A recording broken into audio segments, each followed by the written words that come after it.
बच्चों, आज के इस वीडियो में आपका बहुत बहुत स्वागत है।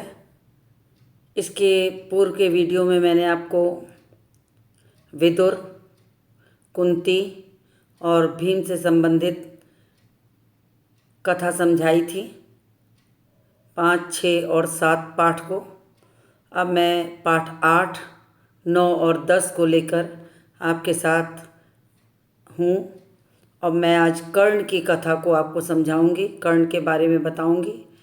इसके पूर्व के वीडियो को भी आप पूरा देख लीजिए, क्योंकि जब 1 से 10 तक के पाठ पूरे हो जाएंगे तब मैं आपको प्रत्येक पाठों पर आधारित कुछ प्रश्न दूंगी, समझाऊंगी और उसे करने को दूंगी। फिर आपको पाठों को अच्छी तरह जब समझ में आ जाएगा तभी आप उसे कर पाएंगे। इसके बाद यदि आपके पास पुस्तक है तो आप उसे अच्छी तरह पढ़िए, नहीं है तो वीडियो को बराबर देखिए। बार बार देखते आपको सभी प्रश्नों के उत्तर मिल जाएंगे, आप अच्छे से कर सकते हैं। और मैं आपको स्नैप होमवर्क पर भी प्रश्न दूंगी पाठों पर आधारित, आप उसे भी करिएगा, तब आपको इसकी अच्छी तैयारी हो जाएगी। तो मैं सीधे अब आती हूँ पाठ 8 कर्ण पर और आपको पढ़ के सुना के फिर उसे समझा देती हूँ। पांडवों ने पहले कृपाचार्य से और बाद में द्रोणाचार्य से अस्त्र शस्त्र की शिक्षा पाई। उनको जब विद्या में काफ़ी निपुणता प्राप्त हो गई तो एक भारी समारोह किया, जिसमें सबने अपने कौशल का प्रदर्शन किया। सारे नगरवासी इस समारोह को देखने आए। तरह तरह के खेल हुए और हर एक राजकुमार यही चाहता था कि वही सबसे बढ़कर निकले। आपस में स्पर्धा बड़े जोर की थी, परंतु तीर चलाने में पांडु पुत्र अर्जुन का कोई सानी न था। अर्जुन ने धनुष विद्या में कमाल का खेल दिखाया। अपनी अद्भुत चतुरता को देखकर सभी दर्शक, राजवंश के सभी उपस्थित लोग दंग रह गए। यह देखकर दुर्योधन का मन ईर्ष्या से जलने लगा। अभी खेल हो ही रहा था कि इतने में रंगभूमि के द्वार पर खम ठोकते हुए एक रोबीला और तेजस्वी युवक मस्तानी चाल में आकर अर्जुन के सामने खड़ा हो गया। वह युवक और कोई नहीं, अधीरथ पुत्र पोषित कुंती पुत्र कर्ण ही था। लेकिन उसके कुंती पुत्र होने की बात किसी को मालूम नहीं थी। अब मैं आपको बता दूं कि कृपाचार्य कौरव और पांडु दोनों को शिक्षा देते थे। गुरु द्रोणाचार्य से भी शिक्षा प्राप्त की इन लोगों ने। तो अस्त्र शस्त्र की शिक्षा में जब निपुणता हो गई तो एक दिन की परीक्षा के लिए एक समारोह बनाया गया और जिसमें सभी ने अपने अपने रण कौशल का प्रदर्शन किया। सारे नगर के लोग थे, तरह तरह के खेल हुए। हर एक राजकुमार यही चाहता था कि वही सबसे बड़ा निकले, सबसे स्पर्धा में आगे रहे। आपसी स्पर्धा बढ़ती गई। तीर चलाने में पांडु पुत्र अर्जुन का तो कोई बराबरी करने वाला था ही नहीं। अर्जुन ने धनुष विद्या का कमाल दिखाया तो लोग आश्चर्य में पड़ गए। सभी दर्शक, राजवंश, सभी लोग बड़े आश्चर्यचकित थे। दुर्योधन को ये बात अच्छी न लगी। उसके मन में ईर्ष्या होने लगी, ईर्ष्या से वो जलने लगा। और अभी खेल हो ही रहा था कि रंगभूमि के द्वार पर एक व्यक्ति और उपस्थित हो गया।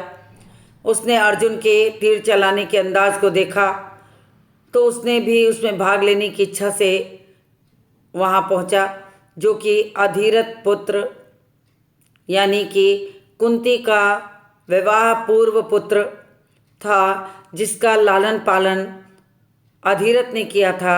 मैंने आपको जब कुंती पाठ पढ़ाया था तो मैंने आपको ये सारी कथा पहले से बताई है, तो आप जान गए होंगे कि अधीरथ ने उस पुत्र का लालन पालन किया था। इसलिए कुंती पुत्र होने के बाद भी उसे अधीरथ पुत्र माना जाता है। तो ये वही कर्ण थे। अब ये बात तो किसी को पता थी नहीं। तो रंगभूमि में आते ही उसने अर्जुन को ललकारा। अर्जुन, जो भी करतब तुमने यहाँ दिखाए उनसे बढ़कर कौशल मैं दिखा सकता हूँ, क्या तुम इसके लिए तैयार हो? यानी उसने अर्जुन को ललकार दिया कि तुम्हारा कर्तव्य तो कुछ भी नहीं है, मैं उससे ज़्यादा कर्तव्य दिखा सकता हूँ। तुम तैयार हो इसके लिए? इस चुनौती को सुनकर दर्शक मंडली में खलबली मच गई, पर ईर्ष्या की आग से जलने वाले दुर्योधन को बड़ी राहत मिली। वह बड़ा प्रसन्न हुआ। उसने तपाक से कर्ण का स्वागत किया और उसे छाती से लगाकर बोला, कहो कर्ण, कैसे आए? बताओ, हम तुम्हारे लिए क्या कर सकते हैं? दुर्योधन तो मौके की तलाश में था। उसे जैसे ही पता लगा कि कोई तो इस सभा में उपस्थित है अर्जुन को ललकारने वाला, तो उसने सीधे सीधे मौके की तलाश में कर्ण को बुला के गले लगा लिया, स्वागत किया और बड़ी प्रसन्नता से पूछा कि कैसे आना हुआ। तो फिर कर्ण ने जवाब दिया। कर्ण बोला, राजन, मैं अर्जुन से द्वंद्व युद्ध और आपसे मित्रता करना चाहता हूँ। तो कर्ण ने अपना प्रस्ताव रख दिया कि यहाँ जो प्रदर्शन अर्जुन कर रहे हैं मैं उससे अच्छा प्रदर्शन कर सकता हूँ, तो मैं अर्जुन से द्वंद्व युद्ध करना चाहता हूँ और आपसे मित्रता करना चाहता हूँ। कर्ण की चुनौती को सुनकर अर्जुन को बड़ा तैश आया। वह बोला, कर्ण, सभा में जो बिना बुलाए आते हैं और जो बिना किसी के पूछे बोलने लगते हैं वे निंदा के योग्य होते हैं। तो उसने समझाया कि सभा में इस तरह आना उचित नहीं है। बिना बुलाए अगर कोई सभा में आता है तो वो प्रशंसा का पात्र नहीं है, निंदा का पात्र है। तो इस तरह तुम्हें हमारी सभा में आने का अधिकार नहीं है। यह सुनकर कर्ण ने कहा, अर्जुन, यह उत्सव केवल तुम्हारे लिए ही नहीं मनाया जा रहा, सभी प्रजाजन इसमें भाग लेने का अधिकार रखते हैं। व्यर्थ डींगे मारने से फायदा क्या? चलो तीरों से बात कर लें। तो चूंकि कर्ण को अपने पर विश्वास था तो उसने अर्जुन को ललकारा कि ये उत्सव है, इसमें सारे सभा के लोग इकट्ठे हैं, तो मैं भी इकट्ठा हूँ और तुम ललकार रहे हो तो मैं तुम्हारी ललकार को स्वीकार कर रहा हूँ। डींगे मत मारो, आओ तीरों से बात कर लेते हैं, तीर चला के देख लेते हैं कि कौन ज़्यादा अच्छा प्रदर्शन कर सकता है। तो ये चुनौती कर्ण ने अर्जुन को दे दी। जब कर्ण ने अर्जुन को यूँ चुनौती दी तो दर्शकों ने तालियां बजाई। उनके दो दल बन गए, एक दल अर्जुन को बढ़ावा देने लगा और दूसरा कर्ण को। इसी प्रकार वहाँ इकट्ठी स्त्रियों के भी दो दल बन गए। कुंती ने कर्ण को देखते ही पहचान लिया और भय तथा लज्जा के मारे मूर्छित सी हो गई। उसकी यह हालत देखकर विदुर ने दासियों को बुलाकर उससे चेत कराया। अब जब कर्ण सभा में उपस्थित हुआ तो लोगों को मौका मिला। लोग सोचे कि कोई तो ऐसा है जो अर्जुन को चुनौती देकर अर्जुन को का सामना करने के लिए खड़ा है। तो दर्शकों का क्या, दर्शक तो ताली बजाकर उनका स्वागत करने लगे। और हुआ यूँ कि वहाँ दो दल तैयार हो गए, एक अर्जुन के लिए और दूसरा कर्ण के लिए बढ़ावा देने लगे। लेकिन जैसे ही कुंती ने कर्ण को देखा वे पहचान जाती हैं और भय और लज्जा के कारण अचानक मूर्छित हो जाती हैं, उन्हें घबराहट हो जाती है। दासियाँ उन्हें लेकर उन्हें वापस महल में ले जाती हैं, उनकी सेवा करती हैं। इसी बीच कृपाचार्य ने उठकर कर्ण से कहा, अज्ञात वीर, महाराज पांडु का पुत्र और कुरुवंश का वीर अर्जुन तुम्हारे साथ द्वंद्व युद्ध करने के लिए तैयार है। कृपाचार्य चूंकि गुरु थे, जब उन्होंने इस तरह कर्ण ने ललकारा भरी सभा में जहाँ समारोह हो रहा था, तो कृपाचार्य को लगा कि ये युद्ध होना चाहिए, क्योंकि अर्जुन मेरा शिष्य है तो युद्ध करने के लिए उसे तैयार होना चाहिए। तो उन्होंने कह दिया कि ठीक है, तुम तैयार हो जाओ, किंतु तुम पहले अपना परिचय दो। तुम कौन हो, किसके पुत्र हो, किस राजकुल से हो, किस राजकुल को विभूषित करते हो, यानी तुम अपना परिचय दो, तब तुझसे द्वंद्व युद्ध होगा। तो द्वंद्व युद्ध बराबर वालों में होता है। कुल का परिचय पाए बगैर राजकुमार कभी द्वंद्व करने को तैयार नहीं होते। तो कृपाचार्य ने सारी शर्त कर्ण के सामने रख दी कि तुम अपना परिचय बताओ, अपने माता पिता का नाम बताओ, किस कुल से हो, कहाँ के राजा हो, सारी चीज़ें बता दो, फिर युद्ध करने के लिए तैयार हो जाओ, तो राजकुमार तुमसे द्वंद्व युद्ध करेंगे। कर्ण को इस तरह, जब कर्ण ऐसा सुना तो कर्ण को थोड़ा आश्चर्य हुआ कि अब वो कहे तो क्या कहे। कर्ण को इस तरह देखकर दुर्योधन उठकर खड़ा हुआ और बोला, अगर बराबरी की बात है तो मैं आज ही कर्ण को अंग देश का राजा बनाता हूँ। अब जब कर्ण चुप रह गया तो दुर्योधन मौके की तलाश में था कि कोई तो ऐसा है जो अर्जुन के बराबरी करने को खड़ा है। तो उसने तुरंत ही मौका देखा और कृपाचार्य की बात का उत्तर देते हुए कहा कि अगर राजकुल घराने के लोग ही द्वंद्व युद्ध कर सकते हैं तो मैं कर्ण को आज ही अंग देश का राजा बनाता हूँ और अंग देश का राजकुमार घोषित करके मैं ये अधिकार देता हूँ कि वो इस समारोह में शामिल हो जाएं और अर्जुन से द्वंद्व युद्ध करें। यह कहकर दुर्योधन ने तुरंत पितामह भीष्म और पिता धृतराष्ट्र से अनुमति लेकर वहीं रंगभूमि में ही राज्याभिषेक की सामग्री मंगवाई और कर्ण का राज्याभिषेक करके उसे अंग देश का राजा घोषित कर दिया। अब दुर्योधन ने सारी तैयारी की। उसी रंगभूमि में जहाँ ये कार्यक्रम चल रहा था वहीं पर कर्ण का राज्याभिषेक हो गया, अंग देश के राजा माने जाने लगे और राजा घोषित कर दिया दुर्योधन ने। तो दुर्योधन ने उसे राजा बनाकर अंग देश का राजा बनाया, स्वयं को मजबूत किया और उसको मित्रता दी। यानी कि दुर्योधन कर्ण से मित्रता करके पांडवों के साथ बराबरी करना चाहता था, इसलिए उसे लगा कि इससे अच्छा मौका और कुछ नहीं हो सकता। तो कर्ण को तुरंत ही उसने अंग देश का राजा बनाया, राज्याभिषेक किया और बराबर की युद्ध के लिए ललकारा। इतने में बूढ़ा सारथी अधिरथ, जिसने कर्ण को पाला था, लाठी टेकता हुआ और भय के मारे कांपता हुआ सभा में प्रविष्ट हुआ। कर्ण जो अभी अभी अंग देश का नरेश बना दिया गया था, उसको देखते ही धनुष नीचे रखकर उठ खड़ा हुआ और पिता मानकर बड़े आदर के साथ उसने आगे सिर नवाया। अब अधिरथ ने कर्ण का लालन पालन किया था। जब सारी बातें चली रही थी तो इतने में जो अधिरथ सारथी रहता है वो वहाँ पहुँच जाता है और वहाँ पहुँचा देख के अधिरथ को अंग नरेश यानी कर्ण ने उन्हें प्रणाम किया, पिता मानकर बड़े आदर के साथ सिर नवाया। बूढ़े मतलब अधिरथ ने भी बेटे को बेटा कहकर गले लगाया। यह देखकर भीम खूब कहकहा मारकर हंस पड़ता है और बोला, सारथी के बेटे, धनुष छोड़कर हाथ में चाबुक लो, चाबुक वही तुम्हें शोभा देगा। तुम भला कब से अर्जुन के साथ द्वंद्व युद्ध करने के योग्य हो गए। तो भीम ने मौके की नज़ाकत को देखते हुए कर्ण को व्यंग्यवाण कहे और कहा क्या कि सारथी के बेटे हो, धनुष छोड़ो, रथ की चाबुक हाथ में ले लो, वही तुम्हें शोभा देगा। अर्जुन से युद्ध करने की हिम्मत तुम ना करो।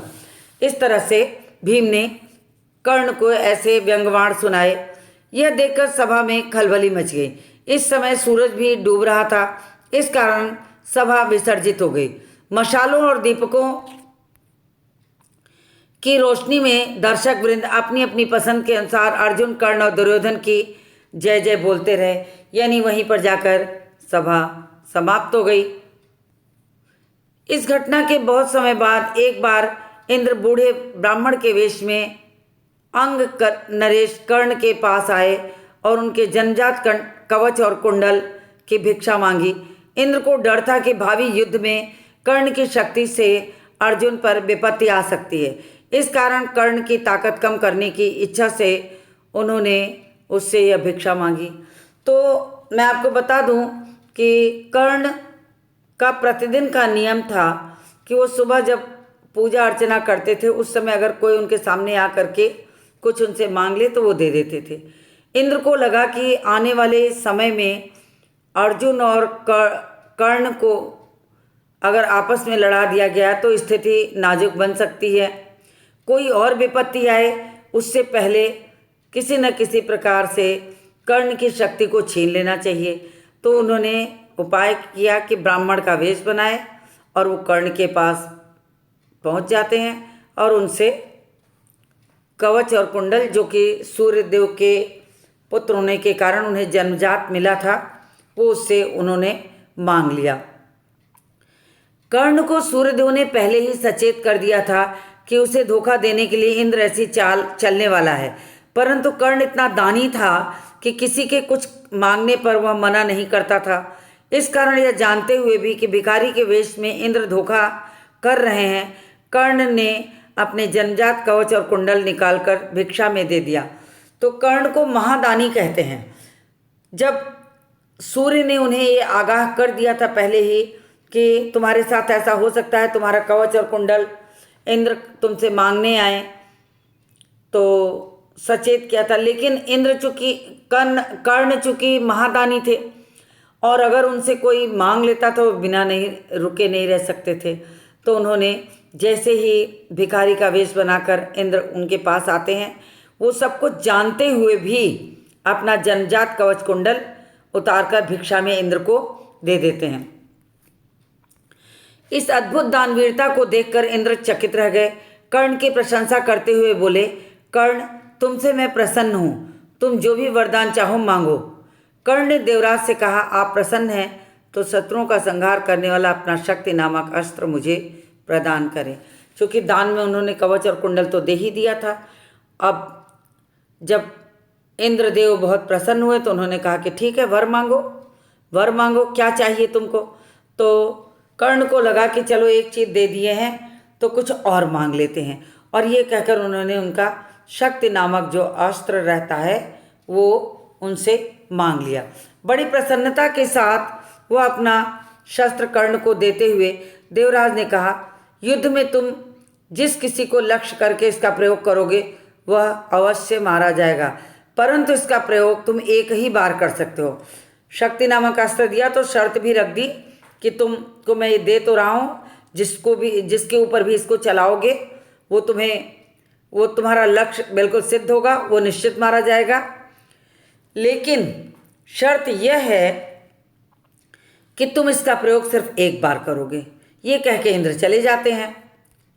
और एक बार कर्ण और परशुराम जी से ब्रह्मास्त्र सीखने की एक बार कर्ण को जब परशुराम जी से ब्रह्मास्त्र सीखने की इच्छा हुई, इसलिए वह ब्राह्मण के वंश में परशुराम जी के पास गए, ब्राह्मण का वेश बना के परशुराम जी के पास गए, प्रार्थना की कि उन्हें शिष्य स्वीकार करने की कृपा करें।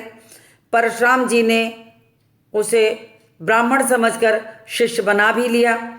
लेकिन इस प्रकार छल से कर्ण ने ब्रह्मास्त्र चलाना सीख लिया। और एक दिन परशुराम कर्ण की जांघ पर सिर रखकर सोए हुए थे कि अचानक एक काला भौरा उनके कर्ण की जांघ में नीचे घुस करके काट लेता है और खून बहने लगता है। जांघ से लहू की धारा बहती है, काफ़ी देर तक बहती रहती है। अचानक कर्ण को इस बात का पता है, लेकिन उनकी जंघा पर उनके गुरुदेव सोए थे तो वो बोल नहीं सकते थे। तो उन्हें लगा कि अगर मैं बोलूँगा तो गुरुदेव जाग जाएंगे, इसलिए उन्होंने जांघ को जरा भी हिलाया डुलाया नहीं। परशुराम उसी पे सोए रहे।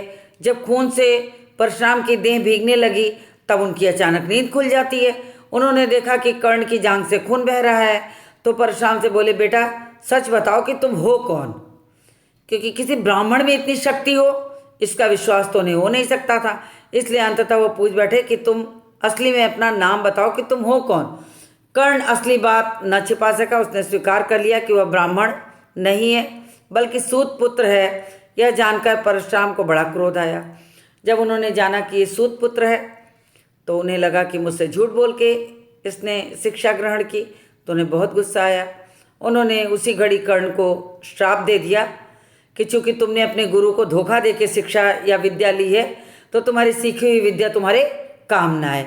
ये कह करके उन्होंने उसे समझाया, अंत समय में तुम्हारे किसी काम भी ये विद्या ना आए। ऐन वक्त पर तुम इसे भूल जाओगे और रण क्षेत्र में तुम्हारे रथ का पहिया पृथ्वी में धंस जाएगा। यही परशुराम का दिया हुआ जो शाप था। जब महाभारत का युद्ध हुआ और कर्ण का पहिया जो रथ का जो पहिया वो जमीन में फंस जाता है, वे उसे निकालने लगते हैं, उसी समय अर्जुन ने उन्हें मार दिया है। तो ये परशुराम जी का दिया हुआ शाप था जो बाद में फलित होता है महाभारत के युद्ध के समय।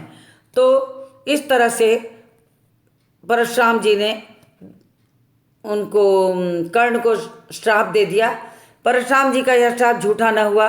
जीवन भर कर्ण को उनकी सिखाई हुई ब्रह्मास्त्र विद्या याद रही, पर कुरुक्षेत्र के मैदान में अर्जुन से युद्ध करते समय कर्ण को वो विद्या एक बार भी याद नहीं आई। दुर्योधन के घनिष्ठ मित्र कर्ण के ने अंत समय तक कौरवों का साथ न छोड़ा। कुरुक्षेत्र में युद्ध में भीष्म तथा आचार्य द्रोण के आहत हो जाने के बाद दुर्योधन ने कर्ण को ही कौरव सेना का सेनापति बना दिया। कर्ण ने 2 दिन तक अद्भुत कुशलता के साथ युद्ध का संचालन किया। आखिर शापवश उसके रथ का पहिया जमीन में धंस गया और धनुष बाण रखकर जमीन में धंसा हुआ पहिया निकालने का प्रयत्न करने लगा। तभी अर्जुन ने उस महारथी का पर प्रहार कर दिया। माता कुंती ने जब सुना तो उसके दुख का कोई अंत नहीं था, कोई पार नहीं था। तो अंत में कुछ भी हो, कौरवों ने अंगराज कर्ण को अपना साथ दिए रहे, बनाए रहे, और कर्ण ने जीवन भर की सीखी विद्या उनको हर समय आती है। लेकिन अंतिम समय होने पर जब स्थिति आई तो कौरव का साथ तो वो छोड़ सकते नहीं थे। और कौरव के युद्ध क्षेत्र में जब भीष्म और आचार्य द्रोण के आहत हो जाने के बाद दुर्योधन को ये लगा कि अब कोई और बचा नहीं है इसमें सेनापति बनाने योग्य, तो उन्होंने अंततः कर्ण को ही सेनापति बना दिया। और इसके साथ ही कर्ण ने लगातार 2 दिन तक बड़ी कुशलता के साथ युद्ध का संचालन किया। लेकिन परशुराम का दिया हुआ शाप तो झूठा हो नहीं सकता था, अंततः तो होना ही था। और उसके पीछे का जो कारण था वो यह था कि कर्ण ने धोखे से अपने आप को ब्राह्मण बताकर परशुराम से ब्रह्मास्त्र की शिक्षा ली थी।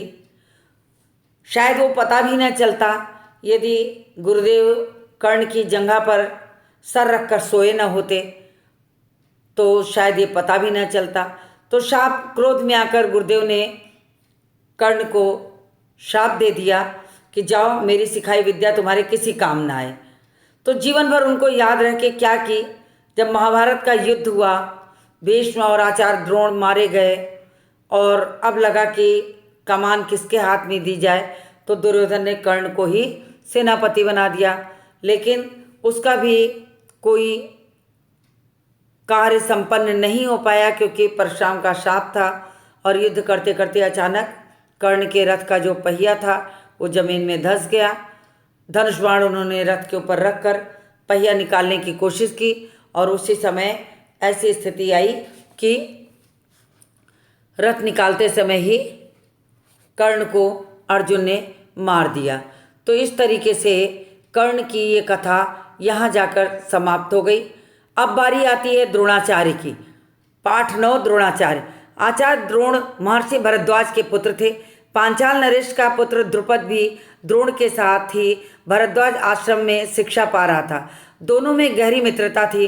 कभी कभी राजकुमार द्रुपद उत्साह में आकर द्रोण से यहाँ तक कह देते थे कि पांचाल देश का राजा बन जाने पर मैं आधा राज्य तुम्हें दे दूंगा। शिक्षा समाप्त होने पर द्रोणाचार्य ने कृपाचार्य की बहन से ब्याह कर लिया। उससे उनके एक पुत्र हुआ जिसका नाम उन्होंने अश्वत्थामा रखा। द्रोण अपनी पत्नी और पुत्र से बहुत प्रेम करते थे। तो आचार्य द्रोण जो थे महर्षि भरद्वाज के पुत्र थे। पांचाल नरेश पुत्र द्रुपद भी द्रोण के साथ उसी आश्रम में रहकर शिक्षा ले रहे थे। दोनों में बहुत मित्रता थी। राजकुमार द्रुपद बड़ी खुशी खुशी जब द्रोण के साथ रहते थे तो कभी कभी ये भी कह देते थे कि जब मैं राजा बनूंगा तो तुम्हें आधा राज्य दे दूंगा। और शिक्षा समाप्त होने के बाद द्रोणाचार्य ने कृपाचार्य की बहन से ब्याह कर लिया और उससे उनके एक पुत्र उत्पन्न हुआ जिसका नाम अश्वत्थामा रखा गया। द्रोण अपनी पत्नी और पुत्र को बहुत प्रेम करते थे। द्रोण गरीब थे, वह चाहते थे कि धन प्राप्त हो जाए, अपनी पत्नी और पुत्र के साथ सुख से रहें। उन्हें खबर लगी कि परशुराम अपनी सारी संपत्ति गरीब ब्राह्मणों को बांट रहे हैं, तो भागे भागे उनके पास गए। लेकिन उनके पहुंचने तक परशुराम अपनी सारी संपत्ति वितरित कर चुके थे और वन गमन की तैयारी कर रहे थे। द्रोण को देखकर वो बोले, ब्राह्मण श्रेष्ठ, आपका स्वागत है, पर मेरे पास जो कुछ था वह मैं बांट चुका हूँ। अब मेरे पास यह मेरा शरीर और धनुर्विद्या है, बताइए मैं आपके लिए क्या करूँ। तो चूँकि गरीब थे, उन्हें संपत्ति की आवश्यकता थी और उन्हें जहाँ से पता लगा कि परशुराम धन संपत्ति बांट रहे हैं, वो पहुंच जाते हैं लेने, लेकिन तब तक परशुराम जी सब कुछ बांट चुके होते हैं। तो उन्होंने कहा कि अब तो मेरे पास कुछ बचा भी नहीं है, मेरा शरीर और मेरी धनुर्विद्या है, आपको जो चाहिए आप मुझसे मांग लीजिए। तो देखिए वो धनुर्विद्या मांगते हैं। तब द्रोण ने उनसे सारे अस्त्रों का प्रयोग और रहस्य सीखने की प्रार्थना की। परशुराम ने प्रार्थना स्वीकार कर ली और द्रोण को अपनी पूरी विद्या की जानकारी दे दी। कुछ समय बाद राजकुमार द्रुपद के पिता का देहावसान हो गया।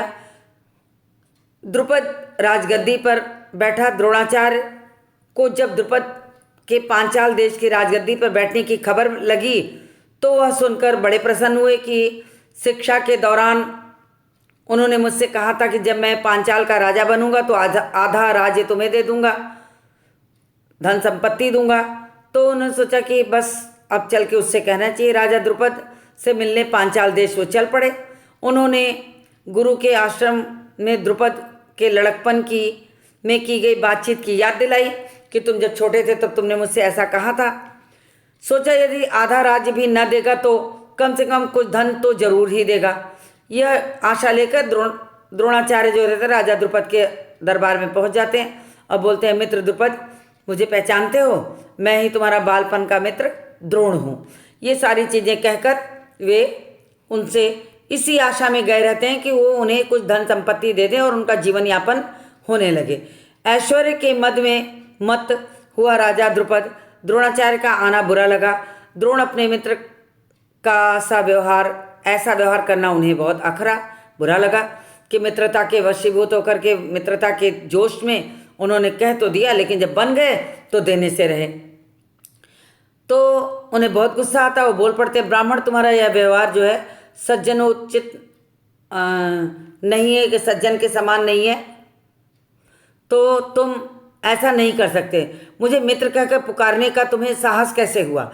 क्योंकि वो राजा बन चुके थे तो उन्हें कहा कि तुम्हें मित्र कहने का अधिकार नहीं है। सिंहासन पर बैठे हुए एक राजा के साथ एक दरिद्र प्रजाजन की मित्रता कभी नहीं होती। यानी कि जैसे ही वो द्रुपद सिंहासन पर बैठ जाते हैं उन्हें द्रोण दरिद्र दिखाई देने पड़ लगते हैं और वो पुरानी मित्रता वगैरह सब भूल करके उन्हें दरिद्र कहने लगते हैं कि राजा और दरिद्र की मित्रता नहीं हो सकती। तुम्हारी बुद्धि कितनी कच्ची है। लड़कपन की लाचारी में हम दोनों को जो साथ रहना पड़ा उसके आधार पर तुम द्रुपद से मित्रता का दावा करने लगे हो। मतलब कहा कि ये बचपन का खेल था, हम साथ साथ पढ़ते लिखते खेलते थे और कभी मैंने तुम्हें ऐसा कह दिया होगा, लेकिन उस चीज़ को लेकर आज तुम मेरे पास मित्रता का दावा करने आए हो, ये उचित नहीं है। मूर्ख की विद्वान के साथ और कायर की वीर के साथ मित्रता कहीं हो सकती है? मित्रता हमेशा बराबरी की हैसियत वालों में होती है। तो द्रुपद ने ऐसा सब करके द्रोणाचार्य का अपमान किया। जो किसी राज्य का स्वामी न हो वह राजा का मित्र कभी नहीं हो सकता। द्रुपद की इन कठोर गर्वोक्तियों को सुनकर द्रोणाचार्य बहुत लज्जित हुए। उन्हें लगा कि वो तो बड़ी आशा से गए थे कि बचपन में इन्होंने कहा कि मैं राजा बनूंगा तो तुम्हें बहुत कुछ दूंगा, तो मांग के देख लेता हूँ, लेकिन बाद में ऐसा नहीं हुआ। तो बड़े लज्जित हुए कि मैं व्यर्थ ही इनके पास आ गया। उन्होंने निश्चय किया कि मैं अभिमानी राजा को सबक सिखाऊंगा और बचपन में जो मित्रता की बात हुई थी इसे पूरा करके तभी चैन लूँगा। वह हस्तिनापुर पहुँचते हैं और अपनी पत्नी के भाई कृपाचार्य के यहाँ गुप्त रूप से रहने लगते हैं। एक रोज़ हस्तिनापुर के राजकुमार नगर से कहीं बाहर गेंद खेल रहे थे। इतने में गेंद एक कुएं में जा गिरी।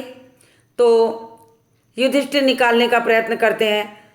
मतलब हस्तिनापुर के सारे राजकुमार एक ही जगह बैठकर गेंद खेलते हैं और द्रोणाचार्य वहीं से गुजर रहे होते हैं। गेंद खेलते खेलते कुएं में गिर गई। सभी राजकुमार परेशान हैं, झांक झांक कर देख रहे हैं कुएं से गेंद निकालने के, लेकिन गेंद नहीं निकलती है। कृष्ण वर्ण ब्राह्मण मुस्कुराता हुआ आया, पूछा कि आखिर बात क्या है। राजकुमारों को उसका पता नहीं था। राजकुमारों ने अचरज में डालता हुआ बोला कि राजकुमारों बोलो, अगर तुम्हें ये लगता है कि आप परेशानी पूछे। तो उन्होंने कहा कि हमारी की तो गेंद कुएं में गिर गई है। तो बोलते कहिए तो मैं निकाल दूं, तो तुम मुझे क्या दोगे। तो ब्राह्मण श्रेष्ठ वो कहते हैं कि ब्राह्मण श्रेष्ठ आप गेंद निकाल देंगे तो कृपाचार्य के घर आपका बढ़िया हम दावत करेंगे। तो उन्होंने कहा क्योंकि सारे लोग उस समय कृपाचार्य के यहाँ ही रहकर शिक्षा दीक्षा लेते थे। तो उन्होंने कहा अगर आप मेरी गेंद इसमें से निकाल देंगे तो हम आपको अच्छी सी दावत देंगे। ये कह करके वो उनसे प्रार्थना करते हैं। युधिष्ठिर ने हंसते हुए कहा। तब द्रोणाचार्य ने पास पड़ी हुई एक सीख उठाई और उसको कुएं में फेंक दिया। फिर दूसरी सीख फेंके, तीसरी सीख फेंके, ऐसे उन्होंने लगातार कई सीख फेंकते गए और कुएं में डालते गए और वो सीख जो थी एक दूसरे में चिपक कर रस्सी की तरह बनती गई। और जब आखिरी सीख फेंकी तो कुएं में जाकर उस गेंद में लग गई और उन्होंने उसी के सहारे धीरे धीरे खींच कर गेंद को बाहर निकाल लिया।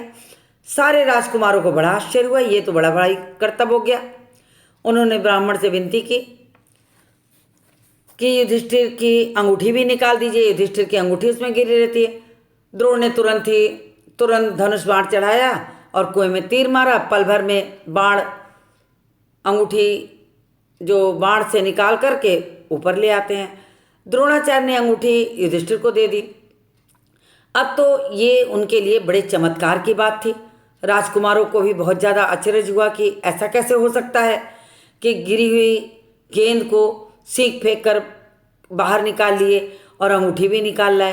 तो उन्होंने द्रोण के आगे बड़े आदरपूर्वक नमस्कार किया, हाथ जोड़ा और हाथ जोड़ के प्रणाम करके कहा, महाराज हमारा प्रणाम स्वीकार कीजिए और हमें अपना परिचय दीजिए कि आप हैं कौन, हम आपकी क्या सेवा कर सकते हैं, हमें आज्ञा दीजिए। द्रोण ने कहा कि राजकुमारों से कि यह सारी घटना सुनाकर पितामह भीष्म से मेरा परिचय प्राप्त कर लेना।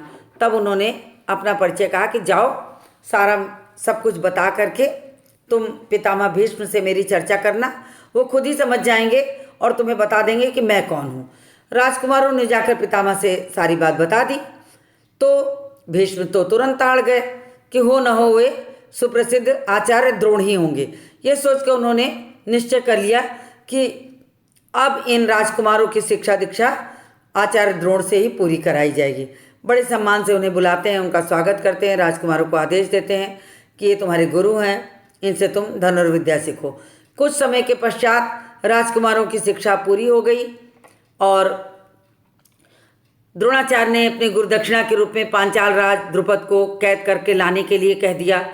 आज्ञा के अनुसार सारे लोग, पहले दुर्योधन, फिर कर्ण, द्रुपद के राज पे धावा बोलते हैं। फिर पराक्रमी द्रुपद सब के आगे कोई ठहर नहीं सका, हार कर वापस आ जाते हैं। फिर द्रोण ने अर्जुन को भेजा, फिर अर्जुन भी गए, पांचाल की सेना को तहस नहस कर दिया। द्रुपद को उनके मंत्री सहित कैद करके लाके आचार्य के सामने खड़ा कर देते हैं। द्रोणाचार्य ने मुस्कुराते हुए द्रुपद से कहा कि हे वीर, डरो नहीं, किसी प्रकार की विपत्ति की आशंका न करो। लड़कपन में हमारी तुम्हारी मित्रता थी, साथ साथ खेले कूदे हैं, उठे बैठे हैं। अब तुम राजा बन गए हो तो ऐश्वर्य के मद में आकर तुम मुझे भूल गए हो, मेरा अपमान करते हो। तो मैं राजा के साथ मित्रता, तुमने कहा था कि राजा के साथ मित्रता कर सकता है, इसी कारण मुझे युद्ध में तुम्हारा राज्य छीनना पड़ा। परंतु मैं तुम्हारे साथ मित्रता के ही करना चाहता हूँ, परंतु इसलिए आधा राज्य तुम्हें वापस लौटा देता हूँ, क्योंकि मेरा मित्र बनने के लिए तुम्हें भी आधा राज्य चाहिए। ये कहकर उन्होंने आधा राज्य दे दिया और कहा कि मित्रता हमेशा बराबर वालों की हैसियत से ही की जाती है। ये कहकर द्रोणाचार्य ने आधा राज्य उन्हें द्रुपद को वापस दे दिया। द्रोणाचार्य ने इसे अपने अपमान का काफ़ी बदला समझा और उन्होंने द्रुपद को बड़े सम्मान के साथ विदा कर दिया। इस प्रकार राजा द्रुपद का जो घमंड था वो चूर हो गया, लेकिन बदले में घृणा दूर नहीं हुई। किसी भी अभिमान को ठेस लगने पर जो पीड़ा होती है उसे सहन करना ही पड़ता है। अब द्रोण ने बदला लेने की भावना से द्रोण से बदला लेने की भावना द्रुपद के जीवन का एकदम लक्ष्य बन गया कि द्रोण ने द्रुपद का अपमान किया था, उन्हें उनसे सब कुछ छीन लिया, बाद में आधा राज्य दे दिया, ये कह के कि मित्रता बराबर वालों में होती है। तो उनके मन में भी ये बात छुप गई, उनके मन में धंस गई कि किसी तरीके से ये बदला भी लेना चाहिए। उसने कई कठोर व्रत और तप किया और एक ऐसा पुत्र प्राप्त किया जो द्रोण को मार सके, और जो द्रोण को मार सके, एक साथ ही एक ऐसी कन्या जो अर्जुन से ब्याही जा सके। आखिर उसकी कामना पूरी हुई। उसके धृष्टद्युम्न नाम का एक पुत्र हुआ और द्रौपदी नाम की एक कन्या हुई। आगे बढ़ने पर जब कहानी बढ़ती है तो कुरुक्षेत्र की रणभूमि में अजय, द्रोणाचार्य इसी धृष्टद्युम्न के हाथों में महाभारत के युद्ध में मारा जाता है। तो यहाँ तक मैंने आपको कहानी समझा दी द्रोणाचार्य की, और इसी के साथ आज का ये वीडियो यहीं समाप्त करती हूँ। और अगले वीडियो में मैं पाठ 10 लाख का घर पढ़ाऊँगी और साथ ही आपको कुछ प्रश्नों को भी कराऊँगी। तब तक आप 1 से लेकर 9 तक की जो कहानी है उसको पढ़िए, बार बार सुनिए, ताकि मैं कोई भी प्रश्न दूँ तो उसे आप कर सकें। आज का वीडियो मैं यहीं समाप्त करके आज की कथा यहीं समाप्त करती हूँ और इसके बाद मिलती हूँ अगले वीडियो में आपसे।